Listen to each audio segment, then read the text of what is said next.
बिस्मिल्लाहिर्रहमानिर्रहीम। अस्सलाम वालेकुम नाज़रीन, मैं हूं आपका मेज़बान शाहिद मलिक वसनाल और आप देख रहे हैं हमारा यूट्यूब चैनल वेकअप 92। नाज़रीन, हमने सियाने लोगों से, बुजुर्गों से ये सुना है कि इज्जत और दौलत को संभालना हर किसी के बस की बात नहीं होती और बहुत कम लोग होते हैं जो जब अल्लाह उनको इज्जत देता है तो उसको संभालते हैं या दौलत को संभालते हैं। अक्सर हमारे माशरे में एक और भी मिसाल बड़ी आम आपको सुनने में मिलती है कि जब गीदड़ की मौत आती है तो शहर का रुख करता है और जब सांप की मौत आती है तो रास्ते में आके बैठ जाता है। जी हाँ नाज़रीन, मैं बात करूंगा सैयद कासिम अली शाह साहब, जो कि एक मोटिवेशनल स्पीकर हैं और गुज़िश्ता एक माह से तकरीबन काफ़ी सोशल मीडिया के ऊपर उनकी इज़्ज़त अफजाई हो रही है। दूसरे लफ्ज़ों में ये कहूँगा कि उन्होंने इमरान खान साहब से कोई पंगा लिया है कि इंटरव्यू की शक्ल में, जो कि उनको बड़ा महंगा पड़ गया। तो यहाँ मैं कासिम अली शाह साहब की खिदमत में अर्ज़ करूँगा कि कासिम अली शाह साहब, आपको अल्लाह ताला ने बड़ी इज़्ज़त दी थी और आप स्टूडेंट्स को और छोटे जो हमारे टीनेजर बच्चे होते हैं उनको एक मोटिवेशनल स्पीकर के तौर पे आप उनके आइडियल बन चुके थे और आप अपनी ज़ुबान की कमाई से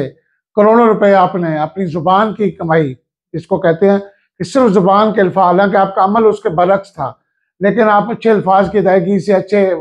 मोटिवेशनल लेक्चर दे के आपने पाकिस्तान में बहुत पैसा बनाया। लेकिन आप शायद अपनी औकात से थोड़ा सा बाहर निकल गए थे और आपने बाहर निकल के क्रीज से खेला, जहाँ पे आपको इमरान खान साहब ने क्लीन बोल्ड कर दिया। जबकि अगर मैं इमरान खान साहब की मिसाल दूं तो वो भी आपकी तरह एक मोटिवेशनल स्पीकर थे।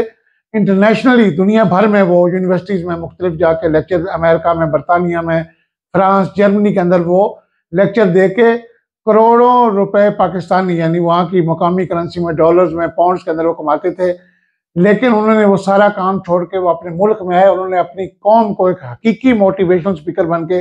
उन्होंने अपनी कौम को एजुकेट किया और फ्री ऑफ कॉस्ट किया, ताकि मेरी कौम का जो सियासी शऊर है वो बढ़े, उनके अंदर उनको चोरों डाकुओं की पहचान हो, उनको अपने वोट की कदर और उसकी कीमत का पता हो, उसकी ताकत का पता हो। लेकिन दूसरी तरफ आपने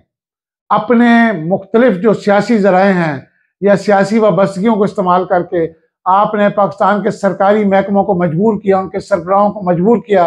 कि वो अपने महकमों में आपको एज ए मोटिवेशनल स्पीकर बुलाएं और उसके एवज आप लाखों रुपया गवर्नमेंट के खजाने से, कौमी खजाने से, अवाम के खजाने से आप वसूल करें। और आपने ये गुज़िश्ता कई सालों से सिलसिला जारी था, मुख्तलिफ अजला के अंदर डिप्टी कमिश्नर के मेहमान बन रहे हैं, कभी पुलिस अफसरान के मेहमान बन रहे हैं, कभी आर्मी अफसरान के मेहमान बन के और अपनी जबान की कमाई आप खा रहे थे, जबकि अमल आपका बिल्कुल इसके बरक्स था। आपका मकसद पैसा कमाना था, सस्ती शोहरत लेनी थी। लेकिन न जाने पता नहीं आपको क्या सूझी। जैसे मैंने पहले कहा है कि पाकिस्तान में बहुत से लोगों को मैंने देखा है कि जिन्होंने गरीबी में पैसा बनाया, बहुत ज़्यादा अमीर हुए और फिर अपनी गलतियों से वापस उसी मुकाम पे आप पहुंचे, यानी वापस गरीब हो गए। इस तरीके से बहुत से लोगों को अल्लाह ताला इज्जत से नवाजता है, लेकिन वो उसको संभाल नहीं पाते। तो आप अपनी औकात में रह के अगर काम करते तो शायद आज आपका ये हाल ना होता जो इस वक्त आपका मुकाम, आसमान से आप ज़मीन पे गिर चुके हैं और एक आम आदमी, एक आम नौजवान भी आपसे मुतनफ़र हो गया। आपके मोटिवेशनल लेक्चर जो थे वो सिर्फ आपकी कमाई का जरिया थे, जबकि आपने कौम को कोई एजुकेट जिस तरीके से आप कर सकते थे, आपने उस तरीके से कौम को एजुकेट नहीं किया, बल्कि आपका ओढ़ना बिछोड़ना सब कुछ सरकारी खजाने से भारी रकूम हासिल करना था, भारी फीसें हासिल करना था। तो आपको शर्म आनी चाहिए थी कि आपने जो इमरान खान, जो कि एक वाहिद पाकिस्तानी उम्मीद का एक सहारा है, उम्मीद की किरण है, कि जो इन चोरों डाकू का मुकाबला कर रहा है, कि आपने उसके बारे में नेगेटिव रिमार्क्स दिए जो कि आपको नहीं देने चाहिए, जिसका आपने तस्लीम भी किया। अपने एक हालिया इंटरव्यू में आपने कहा कि मेरी गलती है, मुझसे वो गलत हुआ है। तो आपको सोचना चाहिए था, आपको अवाम की नब्ज़ पे हाथ रख के बात करनी चाहिए कि अगर आप उन चोरों डाकुओं को सही कहेंगे और इमरान खान को गलत कहेंगे तो कोई भी शख्स आपको सही नहीं कहेगा। तो लिहाजा मेरी आपसे इल्तिजा है, गुजारिश है, दरख्वास्त है कि खुदारा अगर आपने मोटिवेशनल स्पीकर बनना है तो हकीकी मोटिवेशनल स्पीकर बने और दिल से मोटिवेशनल स्पीकर बने। अपने अमल से साबित करें कि आप इस कौम को बदलना चाहते हैं, नौजवान नस्ल को बदलना चाहते हैं। और भारी फीसें, ये तो फिर वही काम है जिस तरह हमारे दीगर उलमा कराम भी दीन को फ़रोख्त करते हैं, बेचते हैं। मुख्तलिफ एक एक तकरीब, ये एक एक महफिल में जाने के लाखों रुपए वसूल करते हैं हमारे नात खान, हमारे जाकरीन,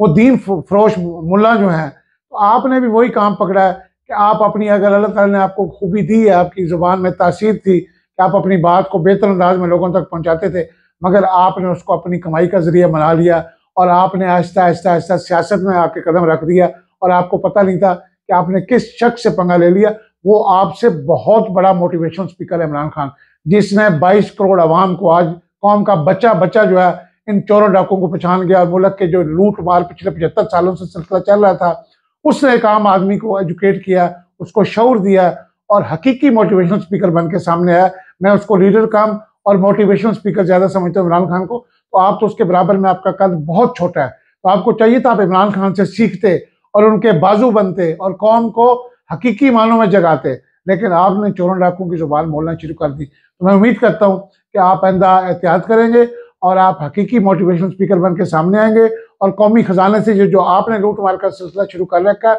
उसको बंद करके आप एजाजी तौर पर ये लेक्चर दें और विदाउट फीस ये लेक्चर दें। फिर हम मानेंगे कि वाकई कौम, क्योंकि आप प्रोफेसर भी हैं, तालीम और तदरीस से भी आपका ताल्लुक है, उधर से आपको एक इनकम आती होगी, हैंडसम आप कमाते होंगे,